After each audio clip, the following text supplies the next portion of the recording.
With Russell Crowe and Ryan Gosling in the same movie, how could you go wrong? The movie Nice Guys is ready for your DVD home viewing. Jim Ferguson had a chance to talk to Russell, Russell basis. And Ryan too, not together, but not together. separately.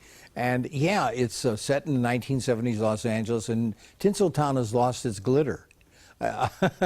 With the smog and cars waiting to get gas and disco, and it was just a wild, crazy time with everything that was going on in Los Angeles at that time.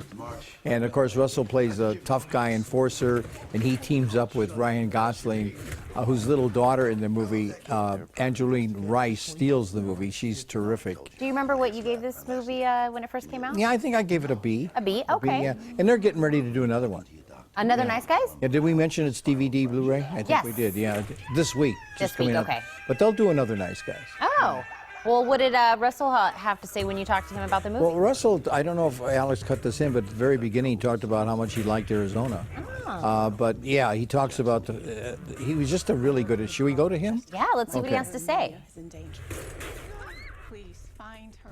About the Nice Guys, would you agree with this, Russell, that your character, along with Ryan's character, Jackson Healy, your character, you guys in the film are kind of total mismatch? Completely, yeah, because people keep talking about buddy movie, but it's like there isn't actually 1 minute of familial affection between the two characters in the whole film. In the whole film. And even when one of them tries to actually unburden his heart, the other one falls asleep. So it's not what you'd call a traditional buddy film. No, not. Set in, I've been in Los Angeles in the 1970s, my first junket. Perfect setting for this story? Yeah, well, I don't think this story really exists in any other place other than Los Angeles, you know what I mean? It's sort of like it's so based in the folklore of the city and the way that the city developed, and, simple things like, the capturing of the smog, where you have the Pacific layer here, and so we could actually see the physical effect on all of our cities, made clearer by this one. I mean, the thing for me is that, Shane Black has unbelievably plucked out of history this moment in time in recent history where America's made decisions that corrupts its own future, and then he's made that funny. Personally, one of the things I loved about the story, remember Sam Spade? Howard Duff? The old detective, LA detective stories, TV series? Your narration was terrific. Cool. We actually ad-libbed that in the back of a transit van one night. We were shooting some other scene, and Shane just sort of, said to both of us, just give me something I can open with, and here's a couple of paragraphs to start with. So we just went and jammed on that for a while. But yeah, Ryan had this idea that at one point in time, the narration should start arguing with itself. So he says something like, we didn't do it. So, Nice Guys too, maybe? Yeah, I wouldn't be surprised because it did fairly well at the box office, and with those kind of stars in the film too, and they worked together. Their chemistry, Ryan and Russell, were really good. I should have mentioned we were talking to an Oscar winner there. Oh yeah. Yeah.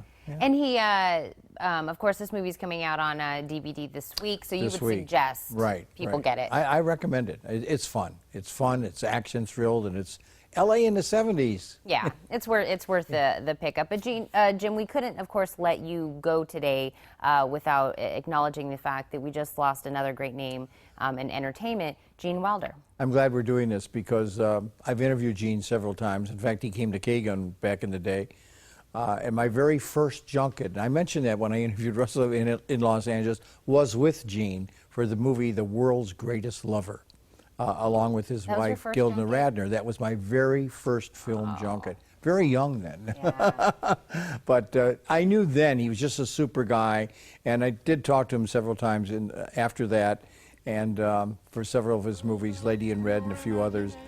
And he did come to KGUN when he was here for Stir Crazy.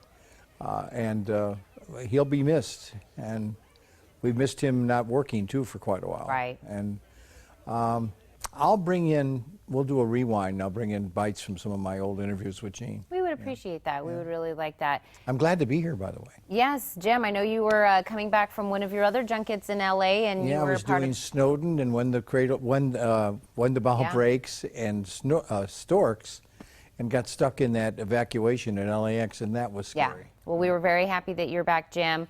Thank you. Again, like you said, we'll do a rewind and also look back on Gene Wilder again. So thank you again. Always fun, Tina. Thank you. Now, if you would like to watch even more of Jim's celebrity interviews, simply log on to TucsonMorningBlend.com and search for Hollywood Happening.